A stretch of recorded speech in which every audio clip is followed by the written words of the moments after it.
A bolsa de lado é uma das maiores oportunidades que tem hoje ou não? Você olha a Vale nos preços que tá e você pensa: "Poxa, Vale a R$ 60. Pode cair mais? Claro que pode, mas O que você olharia hoje na bolsa brasileira, assim? Mas, Bia, você olhando, né, a bolsa de lado é uma das maiores oportunidades que tem hoje ou não? eu vou dizer que sim, mas, a gente fala muito de bolsa, a gente fala de índice Bovespa, né. Sim, Mas, assim, ó, quase ninguém, quase nenhum investidor brasileiro, CPF na bolsa, compra de fato BOVA11 ou um ninguém, ETF exatamente. de Ibovespa. Geralmente aqui a gente acaba se obrigando a fazer muito o stock picking, porque primeiro nós não temos muitas empresas, nós temos um pouco mais de 400 empresas na nossa bolsa, sei lá, dessas 400 empresas você vai ter umas 50, 60 que talvez você vai conseguir passar numa peneira e de fato escolher alguma coisa para montar carteira. Então, não sobra lá muita coisa, a galera acaba indo muito pro stock picking. Para mim o mercado de lado, da maneira que ele está, sim, tem várias oportunidades e me remete muito ao que a gente viveu de 2011 a 2016. E nesse tempo, e eu lembro que eu acabei, não tendo a paciência, acabei perdendo dinheiro inclusive na época, porque o mercado andou muito de lado. E aí eu lembro que não, eu vim, não, vou investir e tal, e vou pensar no longo prazo, mas o resultado não vinha e eu queria o resultado, porque a gente estava começando, etc e tal. E eu acho que isso está se passando muito agora com a galera também. Lá nós ficamos de 2011 a 2016 com bolsa, não era nem andando de lado como nós estamos, era caindo a conta-gotas. Então Nossa, ela sempre ia caindo devagarinho, devagarinho, nossa. devagarinho, a gente ia sendo amaciado, sabe? E a gente perguntava assim: será que em algum momento a gente vai ter uma luz no fim do túnel para isso? E aí chegou depois ali em 2016, depois ela foi aquele foguetinho de 2016, saiu de 40 mil pontos para 120 mil pontos ali depois em 2020, né? E eu acho que o que a gente está vivendo agora é algo muito parecido. Nós estamos com bolsa de valores, de lado, nós temos uma taxa de juros relativamente alta, então nós ainda temos um cenário favorável para aquele investidor que talvez seja um pouco mais conservador, e nós estamos coincidindo com uma taxa de juros muito alta lá nos Estados Unidos. Então você pega aqui 45% do volume da nossa bolsa de valores vem do gringo. Para o gringo colocar o dinheiro aqui, ele precisa ele precisa que de fato vale a pena, e aí a gente vai começar a falar de diferencial de taxa de juros. Então a gente tem uma Hum, taxa de 10,5, eles têm uma taxa de 5,5. O diferencial da taxa de juros não é só um menos o outro e você falar: "Ah, não, beleza, eu tenho 5% aí nesse diferencial, para o gringo vale a pena ganhar 5%". Não é assim, e o risco, né, Brasil? você precisa fazer o diferencial de inflação, que a deles é menor, você precisa fazer o custo dessas operações para o gringo trazer esse dinheiro para cá. Então, quando o gringo vem para cá, dificilmente ele vem e coloca o dinheiro no seco no mercado. Ele geralmente faz algum tipo de hedge cambial para travar o preço da moeda. Moedas não foram feitas para ter tanta volatilidade, mas nós, como país emergente, temos um real que, né, ele se valoriza e desvaloriza muito rápido ali num curto espaço de tempo, então para eles não sofrerem com essa variação cambial, eles fazem alguns contratos de hedge e isso custa muitas vezes 2%. Nossa, Então você vai colocando tudo isso na ponta do lápis, hoje está sobrando 1,5%, 2% para o gringo. Então para ele, no final das faz contas, sentido todo esse trabalho. ele pensa assim, pelo risco, cara, é melhor eu ficar aqui. Eu tenho alguns bonds lá fora que estão com high yield, né, que estão pagando um dividendo muito bom, é melhor eu só ficar lá do que ir para o Brasil, para emergente. A partir do momento que a gente talvez começar a ver alguns cortes nas taxas de juros, e a expectativa é que a gente veja agora algum em setembro lá para fora, né? E que a gente veja cortes lá fora, o gringo volta a fazer conta para entender se vale a pena, investir aqui ou não. Então talvez esse fluxo possa voltar a partir do momento, né, que as taxas de juros lá fora comecem a ser cortadas. Porque lá o que eles estão vendo agora é um momento muito ímpar. Você pegar a janela dos últimos 15 anos, taxa de juros acima de 4,5% só teve em 1,5% do tempo. Nossa. É algo muito difícil de acontecer essa taxa de juros que eles estão vendo lá agora, então todo mundo quer aproveitar essa taxa. Lá o que eles estão acostumados, a maior parte do tempo a taxa ficou entre 2 e 3% e entre 1 e 2%. Tiveram momentos de algo muito próximo a 0%, né, mas também não é algo tão comum assim. Então, assim, o que a gente está vivendo agora lá é muito ímpar. Então, a galera tem buscado muito investimentos lá, inclusive em renda fixa. Porque a gente olha, Bia, mas por que eu vou investir pensando em, sim, ganhar 5% numa renda fixa? É que não é só 5%. Você tem, claro, tem alguns títulos lá que vão pagar mais, 6, 7%, mas você tem que considerar que você pode ter uma variação cambial. Você sabe para onde vai o dólar? Claro que não. Não somos mães de Ná, não temos Verdade. uma bola de cristal, mas historicamente, quando a gente olha desde o plano real, o dólar teve uma valorização média aí de quase 6% ao ano.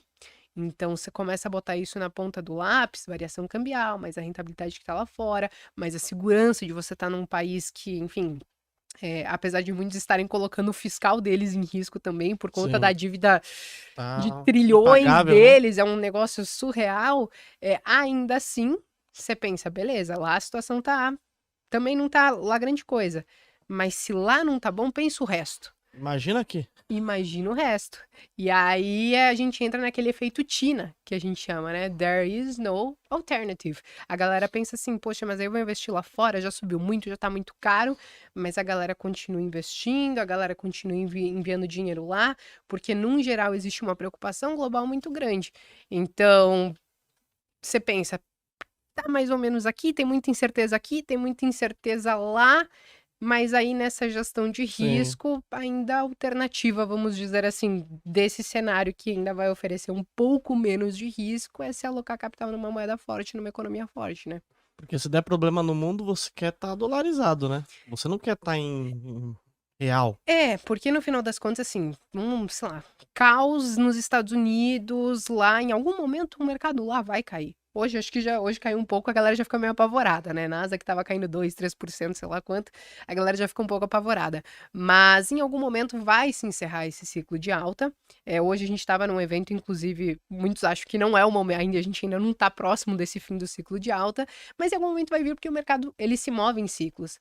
Mas entendendo isso, investindo para o longo prazo, sem esse desespero todo, acho que é super possível você diversificar com o mercado brasileiro e o mercado lá fora, para você conseguir aproveitar os melhores momentos de cada um. Em algum momento lá vai estar ruim, aqui pode estar bom, em algum momento lá pode estar ruim, aqui pode estar pior ainda, mas você consegue ir diversificando, assim, acaba sendo a chave, né? Então você consegue, tipo, então você acha que é um bom momento agora aqui que você vai encontrar Aqui boas sim, oportunidades, né? sim. E lá fora também, porque Eu acho que ainda tem todas chão. A são. galera, assim, aqui, falando de Brasil, acho que nós temos oportunidades, eu acho que tem algumas coisas. Talvez não é nada que seja óbvio, porque a gente não sabe do futuro. Mas, assim, você olha a Vale nos preços que tá. E você pensa, poxa, Vale a R$ 60. Pode cair mais? Claro que pode. Mas, assim, ela é uma empresa sólida, ela é uma empresa que tem um bom histórico. É claro que ela vai ser impactada por ciclos de minério e de ferro, vai ter talvez um impacto cambial, vai ter impacto dólar. Depende muito de demanda da China e a gente está vendo um crescimento, cada ano que passa, né? As metas de crescimento deles vêm reduzindo. Uma vez eles cresciam 7, 8%, agora isso daí tá caindo para 4, para 5, tá muito menor do que era antes. Mas boa parte disso não é uma novidade, então boa parte disso já está no preço. Mas muita gente, acho que nesse receio, né, de que, porque caiu demais, e enfim, não quer olhar para esses ativos porque eles podem ser um pouco mais cíclicos por conta de minério de ferro, de commodities em si, acabam deixando um pouco de lado, mas ela não deixa de ser uma boa empresa e que está a preços muito mais interessantes do que agora. Você vai olhar, tem coisas que subiram, mas ainda assim são boas empresas se você pensar para o longo prazo. Você pega uma PetroRio da vida. Você está começando a ver barril de petróleo voltar a dar uma recuperadinha. É claro que você tem ali um impasse, um mercado ali um pouco mais amistoso por conta de Petrobras, questão de regulação, de segurar preço, de defasagem e tudo mais, mas ainda assim eles têm conseguido operar muito bem. Você olha também, aqui a gente vai ter corte nas taxas de juros, né? E a galera fala muito de que banco adora uma taxa de juros alta, que é quando eles conseguem spreadar mais e ganhar muito dinheiro. Mas quando a taxa de juros cai, o banco também consegue ganhar dinheiro, a economia ela volta a girar, a galera começa a tomar crédito para fazer os seus investimentos. Então a coisa ela flui também. E quando a gente fala de cortar a taxa de juros aqui, a gente não acho que a gente vai voltar a ver uma taxa de juros de 2, 3% igual a gente viu. Mas se a gente vê algo entre 8, entre 9, por exemplo, ainda é uma taxa de juros relativamente alta, vamos dizer assim, né? Sim. Então, eu acho que você tem algumas coisas ali na bolsa, quando você olha para o stock picking, que são oportunidades e que dá pra gente olhar. Ao mesmo tempo que a galera que fica preocupada que, não vou investir lá fora porque já subiu demais. A gente tem que considerar que hoje o pessoal trouxe essa informação, quase 60% desse movimento da Bolsa de Valores desse último ano foi por conta de empresas de tecnologia, daquelas Big Seven, as Magnificent Verdade. Seven, né? E você tem uma outra Bolsa de Valores, você pega o índice S&P de 500 empresas, você tem todas as outras empresas, tem muita coisa que não acompanhou. Nossa.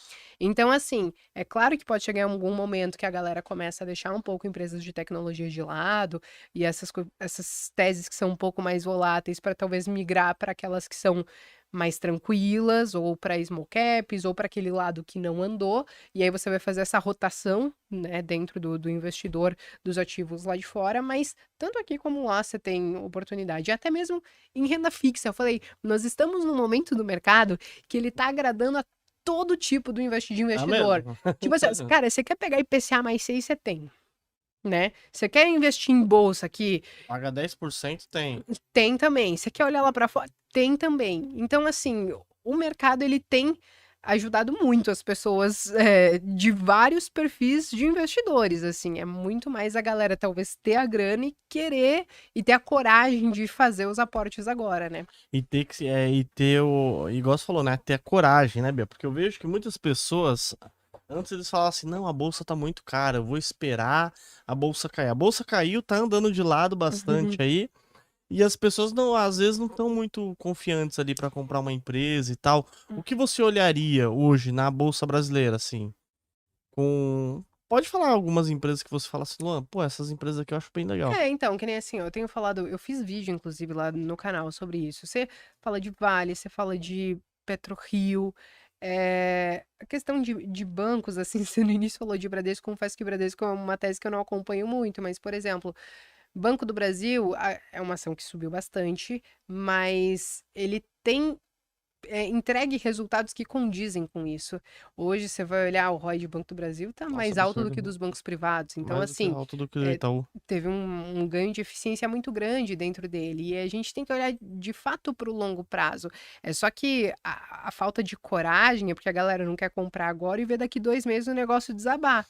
Mesmo que na cabeça dela ela esteja investindo, tipo, comprando agora, mas tem uma estratégia de longo prazo, mas dói talvez você ver aquele seu ativo sendo derrubado assim que você comprou. E o Murphy funciona muito bem no mercado, né? Murphy é assim, você comprou, vai cair. É a certeza que No... você tem, né?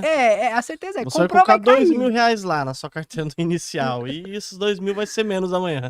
Então assim, e aí isso é algo muito legal que hoje que a gente estava, o Howard Marks, ele tava falando muito sobre isso. Você tem que, o principal ponto sobre o mercado e os ciclos de mercado é que se você se propôs a vir para o longo prazo e comprar ativos pensando no longo prazo, a maior briga que você vai ter é com a sua cabeça. É. De quando tudo estiver desabando, você conversar com você e falar assim: eu não vou vender, eu não vou vender, eu não vou vender, eu vou resistir ao tal do efeito FOMO e eu não vou vender e eu vou segurar, porque eu tenho uma tese do porquê eu coloquei dinheiro aqui e eu, claro que não vou abandonar ela, eu preciso acompanhar para saber se ela ainda, né, se mantém de pé e seguir nessa estratégia. Então, acho que tem coisas assim, aqui, tem o básico que funciona. Cara, é comprar boas empresas pensando no longo prazo. Assim, existe claro, tem muitos que estão falando agora de varejo, mas assim, ó, a galera se machucou demais no varejo nesses últimos anos, então é até difícil de você falar, porque Tem nem como defender, né? não, porque assim, ó, existe um varejo que talvez vai sofrer um pouco menos, tipo Vivara, né? Sim. Você tá falando classe B, ali uma classe A, ali um pouquinho, dependendo, né, da coleção de Vivara, ou enfim, mas assim, esse talvez sofra um pouco menos. Agora, quando você fala de Magalu, Casas Bahia, esse tipo de empresa, por mais que a gente esteja vendo uma melhora na questão de consumo, a gente está vendo os dados, né, de consumidor virem um pouco melhores e tudo mais, essas empresas eu acho que elas machucaram tanto o investidor que, por mais que talvez a gente veja uma melhora nos resultados dela, talvez ainda tenha essa coisa do investidor tá meio traumatizado. Então, talvez elas não sejam precificadas tão rápido como outros ativos, assim, porque a galera acho que se machucou muito. Porque da mesma maneira que o nosso conteúdo, né, a gente popularizou os investimentos, Sim. também vem a ação que ganha apelido, também tem o bônus e tem o ônus de toda essa Sim, conversa de muito, você né? vir pra rede e falar de investimento. Então, a galera ficava lá, vara não sei quanto, tentando, começa a dar apelido pra ação, a galera vai no oba-oba e depois acaba se queimando. Então, assim, você pode ter até uma melhora no varejo, mas quem que vai querer colocar dinheiro no varejo depois que se machucou tanto nesses últimos anos? Ninguém, né? Todo mundo tá meio cabreiro com o varejo. E eu não julgo, entendeu? De você olhar, por exemplo, para o que o Barsi faz, que é comprar de fato aqueles setores que são mais sólidos e seguir nessa estratégia sem se aventurar em outras grandes coisas, assim. Eu acho que ele tá. Quem sou eu para discordar do que ele faz? Mas eu acho que ele tá mais do que certo. A gente não precisa inventar a roda. A gente pode muito bem olhar o que esses grandes investidores eles estão fazendo e entender o que eles estão fazendo e trazer isso para nossa estratégia. Mas às vezes a gente quer dar aquela pitadinha ali, quer colocar uma pimentada ali na nossa carteira que às vezes não dá muito certo, entendeu? E o problema, né, Bia? Quando você fala assim, a pimentinha ainda beleza. Se a pessoa pegar e colocar uma porcentagem pequena ali, né, de alguns ativos Eu ali. vou dizer, ó, Via Varejo, bom, eu me lasquei com o IRB também no negócio, mas a IRB foi porque eu não tive o know-how de fazer uma análise que a Esquadra fez numa IRB. Sim. Entendeu? Tipo, longe disso. Os caras com um time inteiro de analistas lá dentro do fundo, os caras respiram muito mais mercado do que a gente. Por mais que a gente atue no mercado, gere conteúdo, a gente não tem a Sim. expertise que os caras têm de fazer o que eles fizeram. Um relatório de não sei quantas dezenas, centenas de páginas, destroçando o IRB ali, destrinchando o caso de IRB, né? E- Então, assim, existem algumas coisas, mas você não pega nos percentuais que não vai te machucar, não vai tirar Sim. do jogo e tudo mais. Mas ainda assim, se não quiser nem ter isso, tá tudo bem. Tá mais tranquilo ainda, Tá né? tudo bem, vai dormir em paz. Entendeu? Não precisa inventar muita moda, sabe?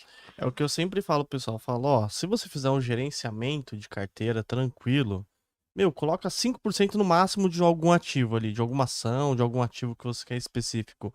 Se esse 5% sumir, não vai diferir, né? Sim. Porque vai acontecer, vai ter ações que vão muito bem e outras que, meu, aí vai dar uma merda ali, vai acontecer alguma coisa, é Sim. normal, né? É inevitável errar.